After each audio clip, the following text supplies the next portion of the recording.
Muy buenas noches, hermanos. Vamos a iniciar una serie de temas relacionados con la palabra de Dios. Yo quisiera que la palabra de Dios se volviera en nuestras vidas como Jesús quería que fuera. Una palabra viva, que ese milagro vuelva a surgir otra vez. Y que mientras estudiamos la palabra, esta se vuelva viva en nuestras vidas. Voy a invitarles a que me acompañen con una palabrita de oración. Quiero invocar la presencia de Dios.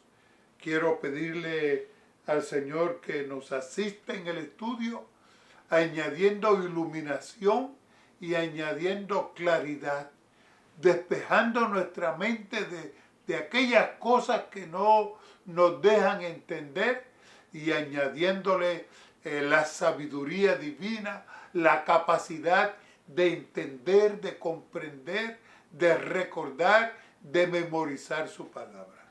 Así que oramos en esta hora. Padre amantísimo, en esta hora, en el nombre de Jesús nos acercamos a ti. Lo hacemos porque vamos a estudiar tu palabra. Lo hacemos porque queremos que tú seas el maestro eficaz. Permíteme, oh Dios, esconderme detrás de la roca y que se pueda ver a Cristo Jesús. En el nombre sagrado y glorioso de Jesús lo pedimos. Amén y amén. Y Jesús, respondiéndole, dijo: escrito está, no con solo pan vivirá el hombre, mas con toda palabra de Dios.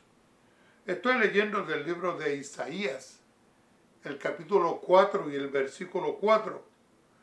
¿Cómo es posible que el hombre viva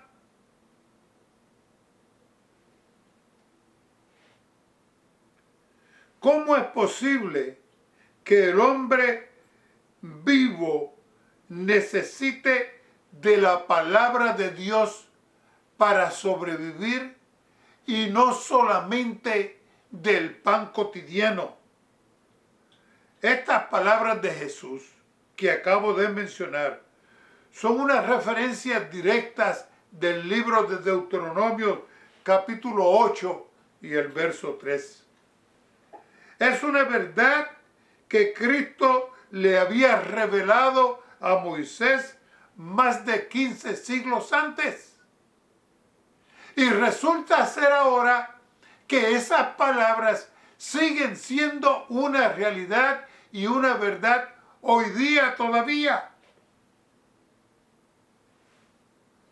Cristo había estado ayunando por 40 días. Estaba prácticamente al borde de la muerte, pero no murió a pesar de haber ayunado un largo periodo como este, 40 días. Muy pocas personas tienen una constitución para soportar un ayuno de 40 días. Jesús lo hizo. Sí, Moisés y otros en la Biblia se mencionan que ayunaron 40 días. Elías creo que también. Sin embargo, aquellos fueron especialmente sostenidos por Dios. Jesús se sostuvo con la palabra de Dios. Por eso él pudo mantenerse sin comer y sin beber por 40 días. Y cuando había pasado su ayuno, Jesús estaba ya prácticamente al borde de la muerte. Estando todavía en el borde de la muerte, Jesús insiste todavía que el hombre no vivirá solamente de pan, sino de toda palabra que sale de la boca de Dios.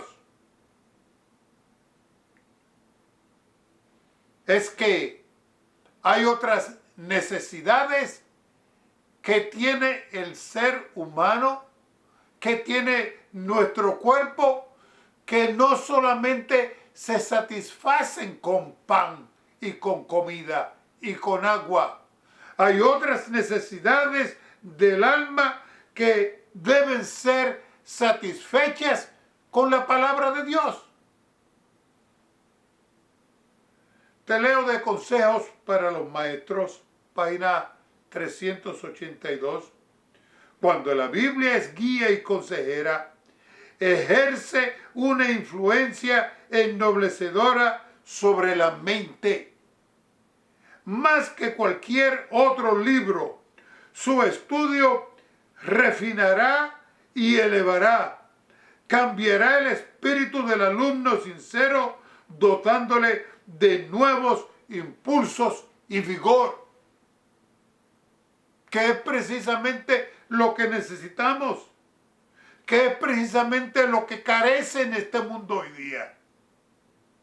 Ese propósito de la mente, del espíritu, ese vigor del alma, esa forma de ser, ¿verdad? Que solamente lo puede impartir Dios y lo puede aprender el estudiante a través del estudio de la palabra. Deseado de toda la gente, página 11. Al venir a morar con nosotros, Jesús venía a revelar a Dios tanto a los hombres como a los ángeles. Él era la palabra de Dios, el pensamiento de Dios hecho audible.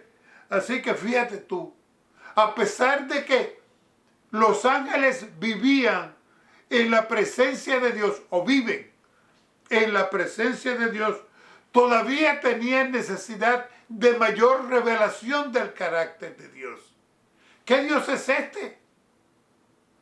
Que aún aquellos que viven en su presencia necesitan todavía más, conocerle más, entenderle mejor, comprender más de la profundidad del carácter de Dios. ¿Cuánto más nosotros? Ahora bien, Dios era Jesús cuando estuvo aquí en la tierra. No solamente era la palabra de Dios cuando hablaba, el pensamiento de Dios hecho audible, eso eran las palabras de Cristo.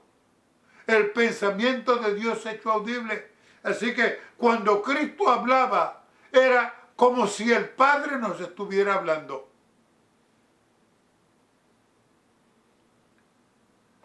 Joya de los Testimonios, tomo 2, página 308. Si no queremos que las Escrituras queden veladas para nuestro entendimiento, de manera que no podamos comprender las más claras verdades, debemos tener la sencillez y la fe de un niño. Déjame decirte, para entender la Biblia, para que ésta se vuelva viva en nuestra vida, necesitamos tener la sencillez de un niño, esa disposición a aprender, esa capacidad que nos hace ser enseñados, un sentido del poder y la sabiduría de Dios y de nuestra incapacidad para comprender su grandeza debe inspirarnos humildad, y tenemos que abrir la palabra de Dios con tanta reverencia como si entrásemos en su presencia. Quiere decir que cuando yo tomo este libro sagrado y me dispongo a leer, a estudiar, a escudriñarlo, debo hacerlo con tanta reverencia como si estuviésemos llegando directamente ante la presencia de Dios. Porque estamos ante Dios. Y podemos estar aquí en mi casa, en tu casa, en la iglesia, en la calle, en cualquier lugar. Pero cuando nos disponemos a estudiar este libro, hermanos, estamos entrando personal y directamente ante la presencia de Dios. Así que debemos llenarnos de humildad para que el Espíritu de Dios nos hable, para que entendamos, para que veamos no las ideas de los hombres, no las teorías populares que andan flotando por allí, por el mundo, por todas partes, para que aprendamos un así dice el Señor. Cuando acudimos a la Biblia, la razón ha de reconocer una autoridad superior a ella y el corazón y el intelecto debe inclinarse ante el gran yo soy.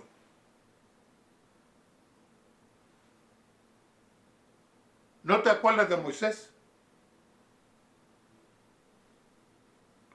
¿No te acuerdas de Moisés cuando estaba en la zarza ardiente? Y dice la Escritura que estaba apacentando,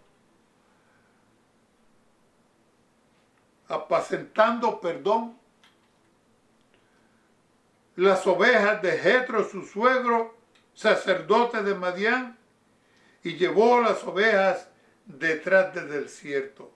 Allí en Génesis capítulo 3, el versículo del 1 al 5, y dice el versículo 2, y le apareció el ángel de Jehová en una llama de fuego en medio de una zarza. Y él miró y vio que la zarza ardía en fuego y la zarza no se consumía. Entonces Moisés dijo, iré yo ahora y veré esta grande visión. ¿Por qué causa la zarza no se quema? Debo decirte que la curiosidad no es un buen incentivo para presentarse ante la presencia de Dios. Que a pesar de eso, a pesar de que muchas veces venimos por curiosidad, Dios se baja hasta nosotros con la intención de que le conozcamos, con el deseo de que se nos pueda revelar a nosotros y alcanzarnos con su palabra.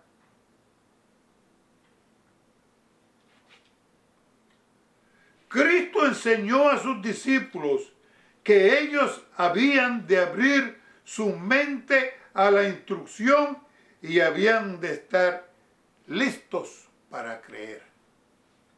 Tú sabes que hay algunas personas, a mí me ha pasado, que tú tratas de compartir con ellos algo de la Biblia y no saben nada, pero te discuten, resisten, no quieren ser enseñados por la palabra de Dios. Nosotros, como cristianos, cuando venimos ante la presencia de Dios, hermanos, debemos hacerlo con humildad, con la humildad de un niño.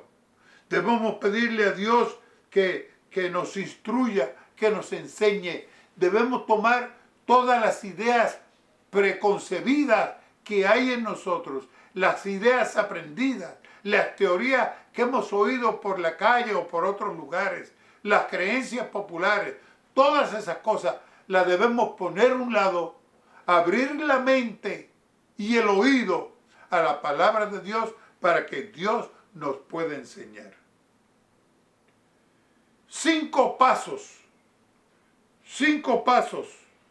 para que el estudiante de Dios pueda alcanzar a comprender la verdad. 5 pasos. Número 1. Al abrir la palabra de Dios, hazlo siempre con un espíritu de oración y reverencia.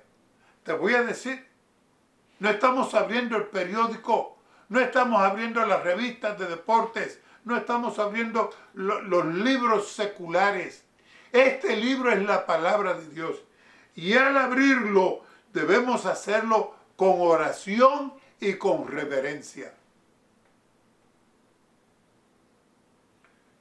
Estudie la Biblia con la fe de un niño, ya de esto mencionamos algo, dispuesto a aprender o a desaprender según todo lo indicare la providencia. Número 2, no debe haber en el estudiante de la verdad orgullo de opinión. Hay personas muy opinionadas, ¿verdad?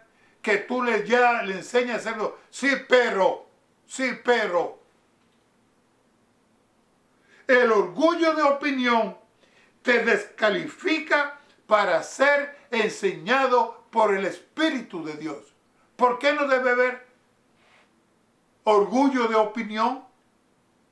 Porque este nos descalifica para ser enseñados por el Espíritu Santo. Y en quinto lugar, estudia la verdad en su marco histórico referente, queriendo entender lo que las palabras de Jesús significan o significaron para sus oyentes. Así que no podemos ser estudiantes descuidados. Debemos estudiar con cuidado porque las palabras que están en la Biblia, aunque son en nuestro caso español, pueden haber significado algo diferente para el oyente que estaba recibiendo la palabra de Jesús por primera vez. En este último detalle me quiero detener un poquito más. Cuando los padres de la Reforma Protestante se levantaron, tenían muy en claro este detalle. Y tú dices, ¿cuál detalle? El detalle de que la Biblia es el centro de la palabra de Dios. Por eso dijo Jesús, escudriñad las Escrituras, porque a vosotros os parece que en ellas tenéis la vida eterna, pero ellas son las que dan testimonio de Jesús, de mí, dijo Jesús. La Biblia no nos da a conocer a nosotros la vida eterna. La vida no puede impartir vida. La Biblia solo puede enseñarnos de Jesús, el que puede impartir la vida a cada uno de nosotros. Él es la vida eterna. Los padres de las reformas tenían varias otras detalles que les ayudó a que el Señor los encaminara por el camino correcto. Primero, les dije que Cristo es el centro de la palabra. Segundo, que la Biblia debe ser su propio intérprete. Hermanos, este debe ser posiblemente uno de los detalles más grandes, más gigantes de la palabra de Dios. La Biblia es su propio intérprete. Mira, yo he aprendido, yo quisiera enseñarte, ¿verdad? Pero yo he aprendido este detalle desde temprano. Todas las veces que encuentro porciones de la Biblia difíciles de entender, las marco, las subrayo y las dejo allí pendientes hasta que encuentre otra porción de la Biblia que aclare esa porción anterior. Yo tengo en mi Biblia, tal vez más tarde les pueda poner una foto y ponerla allí para que ustedes la vean, pero yo tengo mi Biblia toda marcada. La tengo marcada por temas, por estudios, ¿verdad? Por enseñanzas de Jesús, etc. Tengo muchas formas de marcarla. Pero algo en especial tengo marcado es que cuando encuentro un versículo de la Biblia que dice algo referente a otra porción de la Biblia que ya yo había conocido y esta le añade más luz, le hago una cadenita. La subrayo, pongo el versículo que quiero y le pongo ver San Mateo 5, 39, 5, 40, Salmo 80, Salmo 90, lo que sea en el caso. Tú no te puedes imaginar cuántas veces me llama mi hermana. Y me llama frecuente. Hermano, me dice, necesito ver qué dice el comentario sobre este versículo. Y yo le digo, dame tiempo para buscarlo. Y voy y abro la Biblia y encuentro que tengo 1 o 2 citas relacionadas con ese versículo. Y le digo, pues léete San Mateo tal, léete Génesis tal, léete Éxodo tal. Y le doy la cita. Al momento vuelve y me llama. Gracias, eso era exactamente a lo que estaba buscando. La Biblia es su propio intérprete. Dice Isaías, una línea aquí, otra línea allá, renglón tras renglón. Así debe ser estudiada la palabra. Yo quisiera que abriera la Biblia y que un capítulo de la Biblia tuviera todo lo que se relaciona con ese capítulo. Pero no es así. Un pedacito aquí, una porción aquí, otra porción más allá, otra palabrita más lejos en otro lugar, y todas van ayudando a hacer un todo completo. Hermanos, es como el minero. El minero estudia el terreno, lo analiza bien, encuentra un metal, oro, plata, lo que sea que está buscando, y cuando lo encuentra tiene que excavar y tiene que pasar trabajo y tiene que dedicarle tiempo. Y el minero, especialmente cuando encuentra una veta de oro, la comienza a seguir. Esa veta de oro sube, baja, se va para allá, se va profundo, vuelve y sube. Y él la va siguiendo, va extrayendo el valioso metal. Y así mismo es la palabra de Dios. La estudiamos, la analizamos, buscamos aquí, buscamos más allá todavía. Cambiamos a veces de versiones que tienen otras traducciones más claras o a veces no tan claras, hasta que finalmente el pasaje nos es claro. La Biblia se explica a sí misma. Para encontrar el significado o la respuesta a lo que no entendemos, debemos buscarlas dentro de la Biblia misma. Hermanos, este pasaje no sé cómo pudiera enfatizarlo, no creo que lo pueda enfatizar demasiado. Nosotros necesitamos aprender esto, recordarlo, que la Biblia es su propio intérprete. Martín Lutero en una ocasión dijo, la Escritura es su propio intérprete y no necesita de otra autoridad superior a ella para interpretarla. Sí, las concordancias, los diccionarios nos pueden ayudar, pero la ayuda mayor que necesitamos está en la Biblia misma.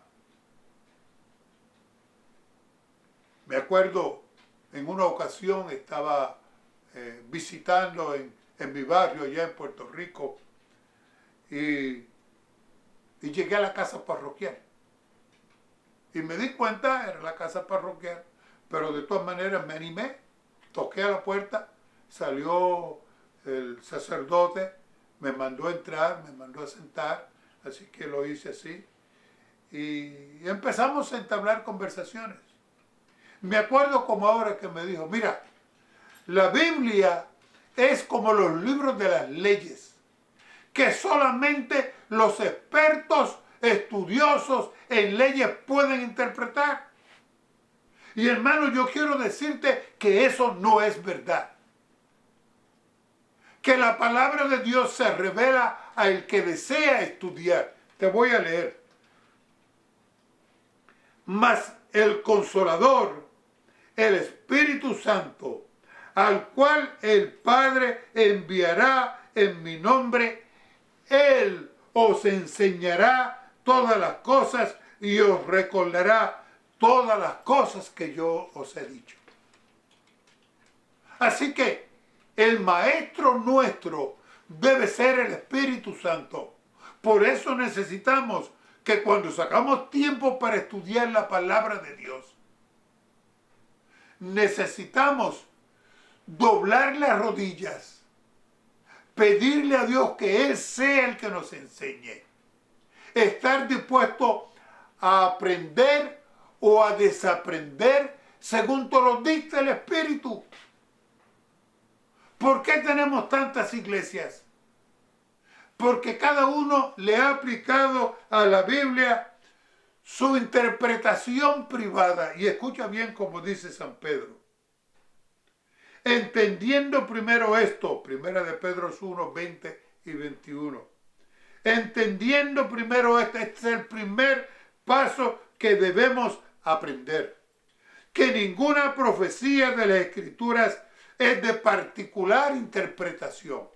No le puedes dar a la Biblia tu propia interpretación peculiar. Mira, un día atrás, a mí me gusta la Biblia antigua, la versión del 1909, la Reina Valera, y es una versión bastante antigua, ya tiene más de 100 años. Y estaba leyendo un versículo donde San Pablo decía, somos domésticos de Dios. Y yo dije, wow, domésticos de Dios. Pues yo sé lo que es doméstico. En casa, los animales, el perro, los gatos, son domésticos, son de la casa. Ahí están domesticados, viven con nosotros. Así que me busqué otra Biblia más nueva. Busqué la versión internacional. Y en vez de decir domésticos, dice somos familia de Dios. Así que las versiones nos pueden ayudar en ese sentido.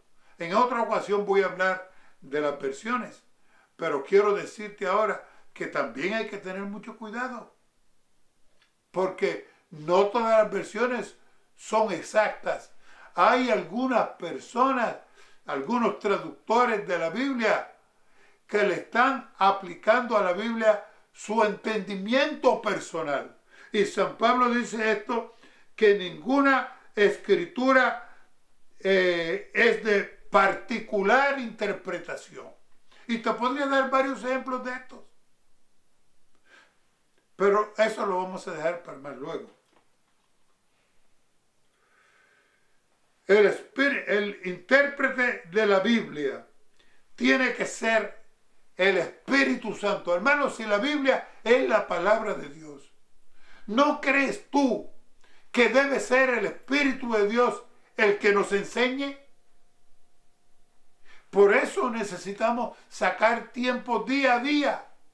Hermano, yo no puedo estudiar la Biblia sin un lápiz, sin una regla y sin papel. ¿Por qué? Porque yo necesito anotar las cosas que voy aprendiendo para luego, cuando las repase, me pueda acordar por qué marqué eso.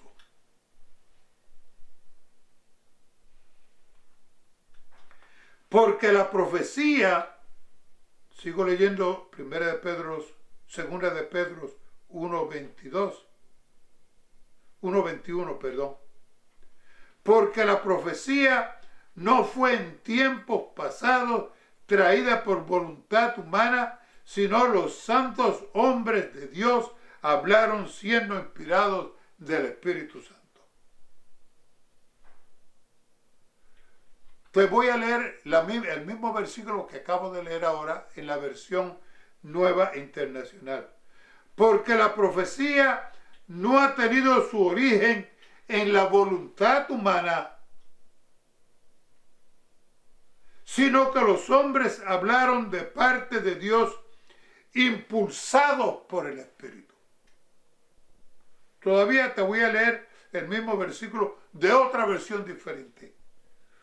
Del mismo modo que nunca las profecías fueron fruto de una iniciativa humana, sino que fue el Espíritu Santo el que impulsó a los profetas a comunicar sus mensajes.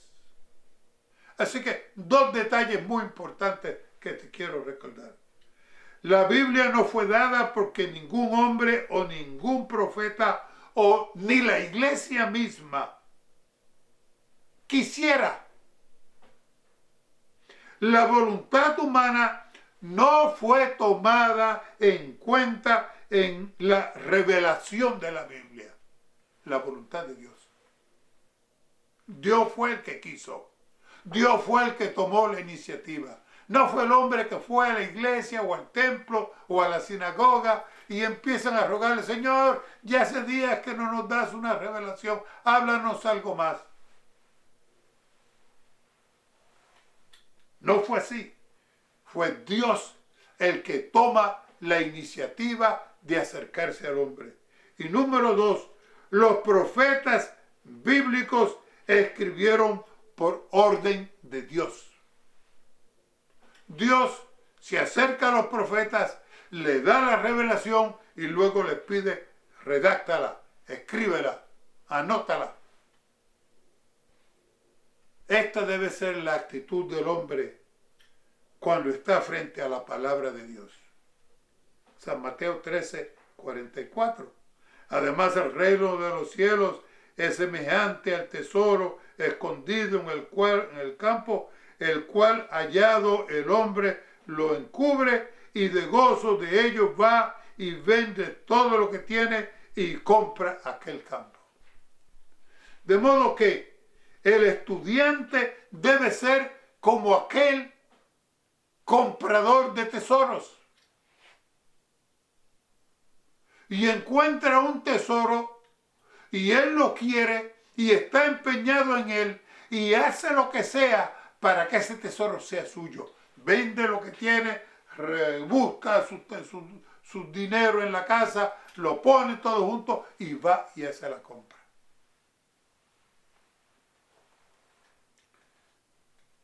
Un padre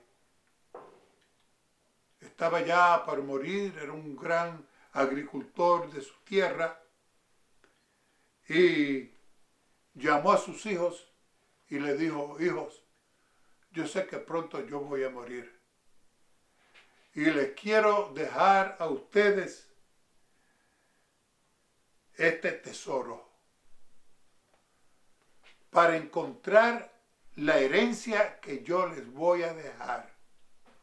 Ustedes tienen que irse al campo y arar y escarbar y buscar. Así que los dos hijos hicieron exactamente así. Se fueron al campo y ya el padre fallecido y empezaron a escarbar aquí, allá, a buscar por todas partes a ver dónde el padre había dejado el tesoro escondido. Y cuenta la historia que buscaron tanto que ya se cansaron y no encontraron nada. Así que el otro le dice, bueno, tenemos que comer, mejor vamos a ponernos a sembrar. Así que se pusieron a sembrar y ese año la tierra dio tanto fruto porque ellos la habían revuelto, habían picado, la habían escarbado, la habían movido de tal manera que estaba propia para la siembra. Y ese año, cuando vendieron los productos, sacaron más dinero que nunca en su historia. ¿Por qué encontraron tanto? ¿Por qué vendieron tantos frutos ese año? Porque habían escarbado, habían buscado, habían movido la tierra de tal forma que la tierra buena que estaba abajo fue traída a la superficie. Y hermanos, así mismo nos pasa a nosotros. Como hijos de Dios, Dios nos ha dejado un tesoro especial en su palabra y nosotros necesitamos escarbar, buscar, seguir buscando aquí y allá y en todas partes hasta que encontremos. Les dije que quería hablar de la Biblia, así que tengo que hacer esto. La Biblia es la palabra de Dios. Dios la ha dejado para cada uno de nosotros. Dios la ha dejado para que nosotros excavemos, busquemos y encontremos más tesoros. Y hermano, yo quiero decirte que mientras más excavas, mientras más buscas, mientras más te metes en la palabra de Dios, más vas a encontrar. Nunca sale un estudiante de la Biblia chasqueado. ¿Se puede confiar en la Biblia? Es la pregunta. Bueno, te voy a decir, el hombre ha intentado acabar, destruir, eliminar la palabra de Dios. Y mientras más el hombre lucha contra la palabra de Dios, más esta crece y se multiplica. En la actualidad, la Biblia ha sido traducida en más de 2000 lenguas e idiomas. ¿Tú sabes cuánto es eso? Hermano, prácticamente el mundo entero, si quiere, tiene la palabra de Dios en su idioma. La Biblia ha sido traducida en más de 2000 lenguas y cada año se venden cerca de 150 millones de ejemplares. Esto sin contar los ejemplares de la Biblia producidos o reproducidos digitalmente. Por ejemplo, en mi teléfono yo tengo tal vez 3, 4, 5 Biblias diferentes. En el internet hay un lugar que yo siempre visito y allí en ese lugar hay, en español por lo menos, hay unas 25 versiones diferentes. En inglés hay más y en otros idiomas. Están prácticamente todos los idiomas del mundo allí en ese lugar. Así que son lugares que yo visito frecuentemente, yo digo que diariamente, porque cuando estudio la Biblia quiero comparar aquí y allá cómo lo tradujo este, cómo lo tradujo el otro, ¿verdad? De la Biblia se han vendido más de 3 billones 900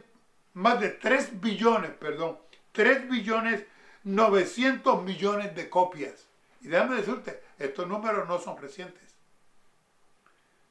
Casi 4 billones de copias de la Biblia se han vendido. Es el libro más vendido en el mundo entero. El segundo libro es las citas del presidente Mao Zedong, que se han vendido 820 millones de copias. Este es el libro que está en segundo lugar y está apenas a un distante, menos de un cuarto, de un 25% de lo que se ha vendido la Biblia. El tercer libro, este libro a mí me sorprendió y me da mucha tristeza, pero es la realidad, para que tú veas lo vacío que la gente está hoy día y sienten el vacío ahí dentro y lo llenan con más vacío. El libro de Harry Potter del señor J.K. Rowling se han vendido más de 400 millones de copias. Hermano, Dios te bendiga. Dios te ayuda a ser sabio, sabio para salvación, sabio para aprender la palabra de Dios, sabio para ser enseñado y aprender o desaprender según te lo ordene el Espíritu de Dios.